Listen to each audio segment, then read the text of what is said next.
अस्सलाम वालेकुम friends, welcome back to top smarties drama serial दाव, जिसका आज का प्रोमो बिल्कुल वही था जो कल दिखाया गया। यानी कि इस एपिसोड में कुछ भी न्यू नहीं होगा। शेरू से तंग आकर साथ ने शेरू को पिंजरे से आज़ाद कर दिया। निशा के पूछने पर गार्ड ने बताया कि साथ ने उसे पिंजरे से आज़ाद किया।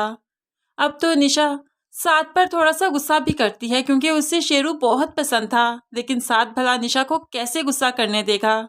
वो अपने रौब से निशा की सारी आवाज को दबा ही देता है। साथ को लगता है कि निशा जबरदस्ती उसके गले पड़ी, उसकी जिंदगी में आई, तभी तो वो निशा को अपनी जिंदगी से निकालना चाहता है। उसे लगता है कि जब वो निशा से बार बार लड़ाई करेगा, हर काम निशा की मर्जी के खिलाफ करेगा, तो निशा बहुत जल्द उसे छोड़ जाएगी। जबकि निशा अपनी माँ की बीमारी की वजह से मजबूर है, इसलिए साथ को छोड़कर नहीं जा सकती, ना ही अपनी माँ को साथ के बारे में कुछ बताती है। साथ ने तो जबरदस्ती आज निशा को ट्रेडमिल पर भी चढ़ा दिया और फिर जल्दी से उसकी स्पीड भी तेज कर दी कि निशा नीचे उतर ही नहीं सकी। चीखती रही, चिल्लाती रही, इसको बंद करो, मुझे डर लग रहा है, मुझे यहाँ पर चलना नहीं आता।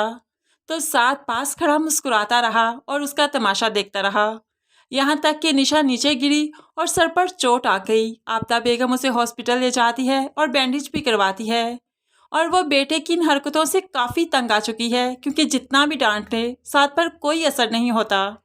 तभी तो वो अलमास को फ़ोन करके बताने लगी, मैं तो तंग आ चुकी हूँ साथ से, तुमने कहा था शादी हो जाएगी तो ये ठीक हो जाएगा, लेकिन अलमास ये तो ठीक नहीं हो रहा। निशा पर इतने जुल्म करता है, आज भी उसका सर फाड़ दिया कि मैं अभी अभी उसे बैंडेज करवा कर आई हूँ। अब तो अलमास बेगम आफताब बेगम का फ़ोन भी पिक नहीं किया करेगी क्योंकि वो जान चुकी है के साथ कोई ना कोई चांद तो ज़रूर चढ़ाएगा, निशा के साथ कुछ ऐसा ज़रूर करेगा कि अलमास बेगम बुरी तरह से फंस जाएगी। इसलिए तो वो आपदा से किनारा कशी करने में ही अक्लमंदी समझती है।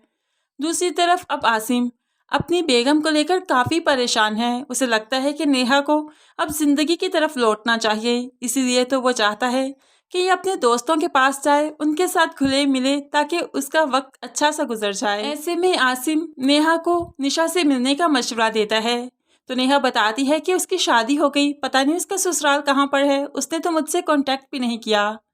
तो ऐसे में आसिम कहने लगा, कोई बात नहीं, हम उसकी अम्मी के घर चलते हैं, वहाँ से निशा का एड्रेस लेते हुए हम उससे मिलने चले जाएंगे। तो नेहा भी खुश हो जाती है, लेकिन जैसे ही वो निशा की माँ के घर पहुंची तो यहाँ पर ताला लगा था और गार्ड ने बताया कि वो लोग तो अमेरिका शिफ्ट हो गए, निशा बीबी की शादी हो गई, वो अपने ससुराल होती हैं और ससुराल का अता पता मुझे नहीं मालूम।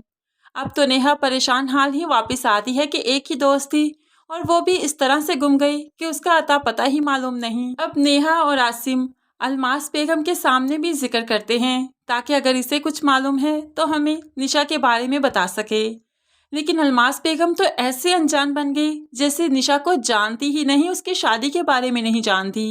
लेकिन आगे चलकर अलमास बेगम के साथ तो बहुत बुरा होने वाला है।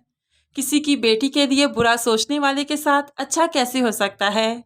अंबर तो एहसन के जाल में फंसती ही जा रही है, उसकी मोहब्बत के चक्कर में आ चुकी है। अब तो रोज रोज उसके साथ वक्त बताना और उसके बारे में सोचना अंबर को बहुत अच्छा लगने लगा है। लेकिन फिर यही एहसन अंबर को मुंह के बल गिराएगा और उसे उसकी लालची औकात याद करवाएगा और इस तरह से ही तो अलमास बेगम को अपनी ही औलाद के जरिए मकाफात देखने को मिलेगा, जो कि अंबर के जरिए स्टार्ट हो ही चुका है।